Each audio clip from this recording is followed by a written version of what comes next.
Hello class 11। Okay, so we'll continue with prepositions, जो topic हम लोगों ने स्टार्ट किया है इस वीक में ग्रामर में। ठीक है, इससे पहले हम लोगों ने preposition का डेफिनेशन है और एग्जाम्पल किया था। Then we had done types of preposition. Today we'll start with the examples. ठीक है, एक्चुअली हम लोग preposition ऑफ टाइम से स्टार्ट करेंगे, but before that I will just explain this to you कि even advance learners of English जो होते हैं, लाइक जो ग्रामर बहुत एडवांस तरीके से लाइक पढ़ते हैं या जो नॉलेज रखते हैं, even they find prepositions difficult at times. ठीक है, क्यों? बिकॉज इसका 1:1 translation is not possible, it's usually not possible. Okay, एक preposition हो सकता है तुम्हारी नेटिव लैंग्वेज में एक मीनिंग होल्ड करता हो, एक मीनिंग रखता हो, जो कि दूसरी लैंग्वेज में बिल्कुल अलग होता होगा, सिचुएशन के ऊपर डिपेंड करते हुए। ठीक है, there might be several translations एक preposition का। ठीक है, at times depending on the situation के ऊपर जैसे डिपेंड करता है कि कौन सा preposition किस चीज़ के लिए इस्तेमाल होगा, कैसे यूसेज होगा उसका। और prepositions टाइम, इंग्लिश का वर्ड है जैसे ऑन, यूसेज क्या है इसका? Days of the week, example on Monday. Okay, next है इन, मंथ्स और seasons, time of day, year, after a certain period of time. इसमें क्या है example? In August, in winter, in the morning, in 2006, in an hour. ठीक है, इस तरीके से इस्तेमाल करते हैं हम लोग। Then at, the word at, जैसे for night, for weekend, a certain point of time.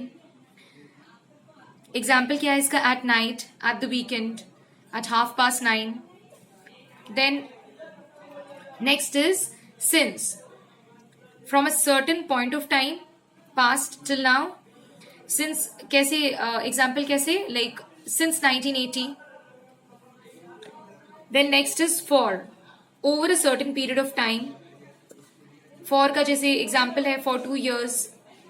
Then again ago, a certain time in the past, earlier नहीं है, a certain time in the past, जैसे 2 years ago.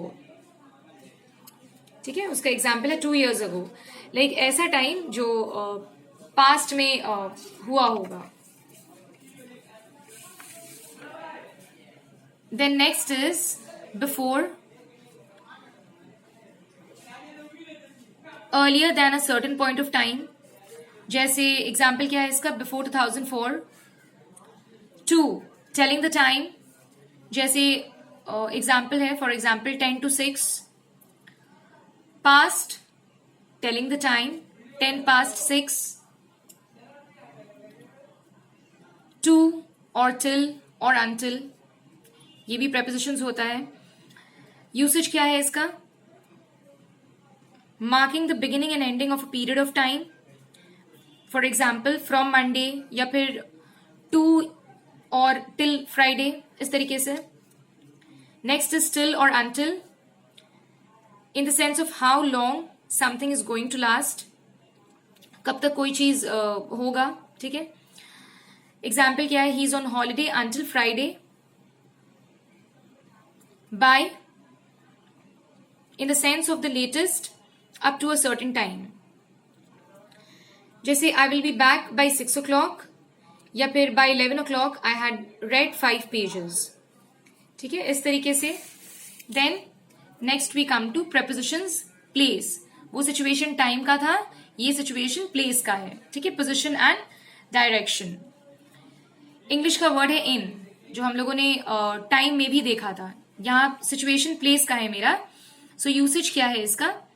Room, building, street, town, country, book, paper, etc., car, taxi, picture, world. Okay, all right. Example क्या है देखो? In the kitchen, in London, in the book, in the car, in a taxi, in the picture, in the world. ठीक है, ये example है इस तरीके से। At, situation अलग है, यहाँ पे place है। At का इस्तेमाल हम लोगों ने टाइम में भी किया था कि यूसेज क्या होता है। यहाँ पे क्या है? प्लेस में यूसेज क्या है इसका? Meaning next to, by an object, for table, for events, place where you are to do something typical, जैसे for watch a film, study, work. तो एग्जाम्पल क्या है इसका? At the door, at the station, at the table, at a concert, at the party, etc. The next is on. On हम लोगों ने time में भी देखा था. On यहाँ पे प्लेस में भी है, इस सिचुएशन में भी है. Attached for a place with a river, being on a surface, for a certain side, for public transport, for television, radio. Example क्या है?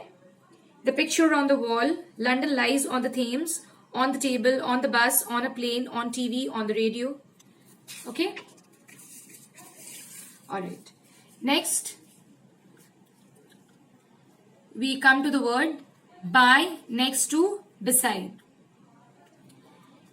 Usage क्या है इसका? Left to right of something or somebody के लिए यूज होता है. जैसे for example, Jane is standing next to या फिर beside the car. ठीक है? Under, on the ground, lower than or covered by something else. जैसे कैसे सेंटेंस में यूज कर सकते हैं हम लोग? The bag is under the table. The next is below, lower than something else but above ground. किसी चीज से नीचे लेकिन जमीन से ऊपर. फॉर एग्जाम्पल सेंटेंस है the fish are below the surface. Next word है over, covered by something else, meaning more than, getting to the other side. Example है सेंटेंस का put a jacket over your shirt, over 16 years of age. Okay, next word is above, higher than something else but not directly over it. जैसे for example a path above the lake. Next word is across, getting to the other side, also over, getting to the other side. Walk across the bridge, swim across the lake. Example है. Okay? Alright. The next word is through. Through भी preposition है. Something with limits on top, bottom and the sides. जैसे for example sentence कैसे लिखेंगे हम लोग? Through का जो रहता है, drive through the tunnel, read through the chapter, इस टाइप से. Okay, alright. नेक्स्ट वर्ड है टू, मूवमेंट टू पर्सन और बिल्डिंग. फॉर एग्जाम्पल क्या है इसका? Go to the cinema. Next है मूवमेंट टू अ प्लेस और country. For bed, go to London, island, या फिर गो टू बेड, इस तरीके से. इनटू, एंटर अ रूम और अ बिल्डिंग. इनटू हम लोग इस्तेमाल करते हैं ऐसे सिचुएशन में. तो फॉर एग्जाम्पल सेंटेंस क्या होगा? गो इनटू द किचन या फिर go into the house. Okay, alright. Next is towards, movement in the direction of something, किसी चीज की टूवर्ड्स जाना, किसी चीज के डायरेक्शन में जाना, but not directly to it, direct नहीं लेकिन लाइक उसी तरफ जाना. जैसे go 5 steps towards the house, directly नहीं लेकिन 5 कदम घर की तरफ ही जाना है. घर जाना है ये कोई जरूरी नहीं है.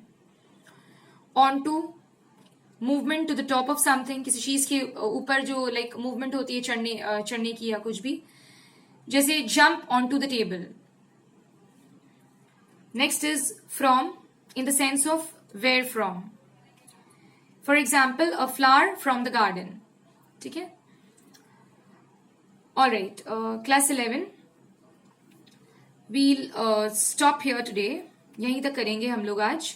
ठीक है, वट एवर आई एक्सप्लेन, जो भी एग्जाम्पल्स लाइक समझाया है मैंने, प्लीज इसको लाइक इस एक्सप्लेनेशन को दोबारा से देखकर अच्छी तरीके से समझो ताकि तुम लोगों को समझ में आए कि सिचुएशन में कौन सा वर्ड्स यूज किया जाता है ज्यादातर.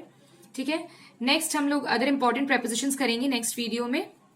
ठीक है, वहां और भी इंपॉर्टेंट प्रेपोजिशंस जो है I will explain it to you. लेकिन फिलहाल जितना भी कराया है please go through the explanation और अच्छी तरीके से समझो प्रेपोजिशन को. Okay, that's it. Thank you.